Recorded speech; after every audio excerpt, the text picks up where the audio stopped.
બનાસકાંઠા અને પાટણ જિલ્લાની સરહદે આજે અંધશ્રદ્ધાના મુદ્દે ભારે હાઈ વોલ્ટેજ ડ્રામા જોવા મળ્યો હતો।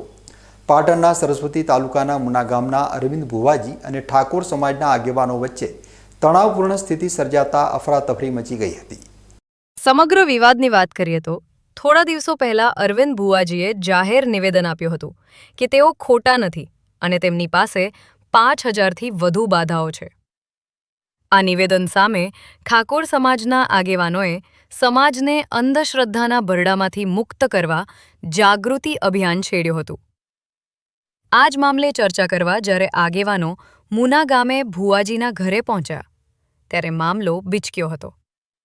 વાતચીત દરમિયાન ઉગ્ર દલીલો થતાં ભુવાજીના સમર્થકોએ ઠાકોર સમાજના આગેવાનો સાથે ધક્કામુક્કી કરી હતી।